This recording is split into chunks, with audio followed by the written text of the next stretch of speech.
اللہ کریم نے فرمایا بندہ مومن جان لے اگر میں تجھے ایک مشکل دوں گا تو میں تجھے کتنی آسانیاں، چلے سارے بول دیں کتنی جی، کتنی اللہ تعالیٰ آسانیاں دے گا؟ 2 آسانیاں۔ ہم لوگ اچھا جب ہمارا ذہن بن جاتا ہے نا کمزوری کا، ہمارا جب مزاج بن جاتا ہے مایوسی کا، پھر معاملہ ذرا ہمارے لیے گمبھیر ہو جاتا ہے۔ اگر ہم یہ ذہن بنائے نا کہ مشکل میرے اللہ کی طرف سے آئی ہے تو وہ مجھے آسانی بھی ضرور عطا کرے گا، تو پھر اللہ ضرور ہی آسانیاں عطا فرماتا ہے۔ اور جو مشکلات زندگی میں آتی ہیں نا، حضرت مولا علی شیر خدا رضی اللہ تعالیٰ عنہ کا بڑا خوبصورت فرمان ہے۔ حضرت علی فرماتے ہیں جب تجھے مشکل آتی ہے تو وہ تجھے رب کا پتہ بتانے آتی ہے، وہ تجھے اللہ کا پتہ بتاتی ہے۔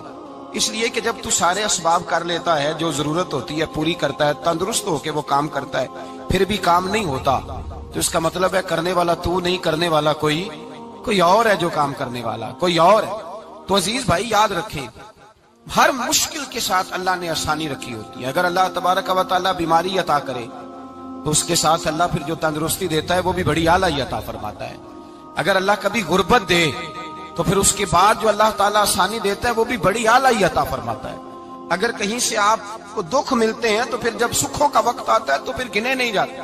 یاد رکھیں مشکلات کے پہلو میں آسانیاں ہوتی ہیں، اور جس آدمی کو مشکل آتی نہیں، میرے نبی کریم سید عالم صلی اللہ علیہ وسلم نے فرمایا مومن کو جو مشکل بھی آتی ہے اللہ اس کی برکت سے اس کے گناہوں کو معاف فرما دیتا ہے، اللہ اس کی برکت سے اس کے گناہوں کو معاف کرتا ہے۔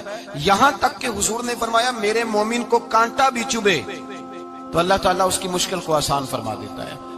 2 بزرگ بیٹھے تھے، ایک حضرت احمد رحمت اللہ علیہ اور ایک حضرت شرف الدین منیری رحمت اللہ علیہ۔ تو حضرت شرف الدین منیری کہنے لگے کہ دوست اصل میں وہ ہوتا ہے جو دوست کی طرف سے آنے والی تکلیف پر صبر کرے، جو اللہ کی طرف سے آنے والی تکلیف پہ صبر کرے وہ اللہ کا محبوب ہوتا ہے۔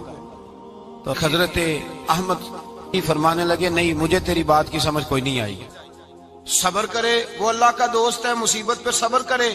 تو کہا جناب پھر اگر نہیں سمجھ آئی تو آپ بتا دیں اللہ کا دوست کون ہے؟ تو آپ فرمانے لگے جو محبوب کی طرف سے آنے والی مصیبت کو اس کا تحفہ سمجھ کے قبول کرے وہ اصل دوست ہوتا ہے۔ اس کا تحفہ سمجھ کے قبول کرے، اپنے رب کا تحفہ سمجھے، مالک کا تحفہ سمجھے کہ اس نے مجھے تحفہ دیا ہے، مجھے کسی مشکل میں ڈالا ہے۔ تو رب کریم بلا مثال و بلا تشبیہ سمجھانے کے لیے اللہ جب کسی کو مشکل میں ڈالتا ہے، کافروں کو تو اس نے موجیں کرائی ہوئی ہے، بڑی بڑی سہولتیں دی ہوئی ہیں، مشکل میں ڈب بھی ڈالتا ہے، اپنے نیک بندوں کو ہی ڈالتا ہے۔ نمرود اور فرعون کے پیروں میں کانٹا بھی نہیں چبھتا تھا، ان کو تکلیف نہیں آتی۔ تکلیف کسے آتی تھی؟ اللہ کے نیک بندوں کو تکلیف آتی تھی۔ حضرت رابعہ بصریہ جب تک زندہ رہی تب تک بیمار رہی، جس دن طبیعت ٹھیک ہوتی تو کہتی اے اللہ تو کہیں مجھ سے ناراض تو نہیں ہو گیا، تو کہیں ناراض تو نہیں مولا جب تو مجھے تکلیف دیتا ہے تو میں رو کے تیری عبادت کرتی ہوں، جب مجھے دکھ ہوتے ہیں تو میں سجدے میں تڑپتی ہوں، اور خدا بندہ اب تو میں سکھی ہوں، موج میں ہوں، مجھے رونا ہی نہیں آ رہا، تو خدا بندہ تو کہیں ناراض تو نہیں ہو گیا مجھ سے؟ دکھ تو اچھے ہوتے ہیں، دکھ تو پیارے ہوتے ہیں، اور دکھوں کے بعد جو اللہ آسانی دیتا ہے اس آسانی کا پھر کیا ہی کہنا۔ اس حضرت ایوب علی نبینا علیہ الصلوۃ والسلام بیمار رہے، 60 سال اللہ نے تندرستی دی۔ کتنے سال بولے؟ 60 سال، غور کرنا بات پر، 60 سال علیل رہے، پھر بیمار ہو گئے، 18 سال ہو گئے بیمار ہوئے۔ زوجہ کہنے لگی دعا کر لیں آپ کو اللہ صحت دے دے۔ ہمیں اگر کوئی بندہ پوچھ لینا کہ بھائی کبھی کوئی خاص بات تو سناؤ، تو ہم جو ساری زندگی سکھ کے ساتھ سوئے ہوتے ہیں وہ بات نہیں سناتے، وہ جو ایک رات درد سے نیند نہیں آتی اس رات کا قصہ سناتے ہیں، کہتے ہیں وہ میرے الٹے دانت میں درد تھا تو میں ساری رات سو نہیں سکا۔ او بھائی جو ساری زندگی سویا ہے اس کا تو ذکر نہیں کر رہا، اور ایک رات جو تجھے نیند نہیں آ رہی، کسی سے پوچھا جائے، ڈاکٹر کہتے ہیں 360 ہڈیاں ہوتی ہیں وجود میں، کسی سے پوچھا جائے نا تیرا کیا حال ہے تو 359 ہڈیوں کا ذکر نہیں کرتا، جس گھٹنے میں درد ہے اس کا ذکر کرتا ہے، کہتا ہے یہ گھٹنے میں بڑی درد ہے۔ او بھائی باقی 359 ٹھیک ہے نا، ان کی بھی تو کوئی بات سنانا۔ حضرت رابعہ بصریہ رحمت اللہ علیہ کے پڑوس میں ایک نوجوان رہتا تھا، آپ کے پڑوس میں، تو وہ جب جو محلے میں بچے رہتے ہیں نا گاؤں میں، ان کا پتہ ہوتا ہے، پڑوسی تھا تو 34-35 سال نوجوان کی عمر ہو گئی، کبھی بیمار نہیں ہوا۔ ایک دن اس کی طبیعت علیل ہوئی، سر میں درد ہوا تو اس نے پٹی باندھ لی سرخ رنگ کی، باہر نکل کے آیا، حضرت رابعہ بصری علیہ رحمہ نے دیکھا تو فرمانے لگے بیٹے خیر ہے؟ لگا جی اماں جی سر میں بڑی درد ہے۔ آپ فرمانے لگے کتنی عمر ہو گئی؟ کہنے لگا 34-35 سال۔ فرمانے لگے پہلے تو کبھی درد نہیں نہ ہوئی؟ کہا نہیں اماں جی آج ہی ہوئی ہے۔ تو آپ فرمانے لگے 34 سال اللہ نے صحت دی ہے، تو نے شکر کی ایک پٹی بھی نہیں باندھی، اور آج درد ہوئی ہے تو شکوے کی پٹی تو نے فوراً ہی باندھ لی ہے، کوئی شکر کی پٹی بھی باندھنی چاہیے۔ حضرت ایوب 18 سال بیمار رہے، زوجہ کہنے لگی دعا کر لو، تو آپ فرمانے لگے بی بی سے کہ صحت کتنی دیر رہی؟ اس نے کہا 60 سال۔ تو آپ فرمانے لگے ذرا بیماری کو بھی 60 سال گزر لینے دو، پھر دعا بھی کر لیں گے۔ یہ دعا کی، اللہ یہ لفظ کہے اللہ نے صحت دے دی، تندرستی آ گئی۔ ایک دن گھر میں بیٹھے بیٹھے زوجہ کہنے لگی کہ ایوب یہ بتاؤ دکھ اچھے کہ سکھ؟ آپ فرمانے لگے سارے دن ہی اللہ کے ہیں پر دکھ بڑے اچھے تھے، مجھ سے پوچھو تو دکھ بڑے اچھے تھے۔ کہا کس طرح؟ تو حضرت ایوب فرمانے لگے جب میں بیمار تھا تو 24 گھنٹے میں ایک دفعہ میرا رب میرا حال پوچھا کرتا تھا، ایک دفعہ میرا اللہ پوچھتا تھا ایوب تیرا حال کیا ہے؟ فرماتے ہیں 12 گھنٹے تو لذت ہی رہتی تھی کہ میرے رب نے میرا حال پوچھ لیا، اور اگلے 12 گھنٹے میں انتظار کرتا تھا مالک حال دوبارہ کب پوچھے گا۔ فرمانے لگے اب صحت تو ہو گئی ہے پر اب میرا رب میرا حال تو نہیں نہ پوچھتا۔ بھائی مشکلات جو ہوتی ہیں وہ تو تجھے سجا دیتی ہیں، سوار دیتی ہیں، تجھے یاد آتا ہے کوئی اپنا، جب تجھے درد ہوتی ہے نا، تکلیف ہوتی ہے، پھر تیرا دل کرتا ہے کوئی کندھا ملے جہاں میں سر رکھ کے رہوں۔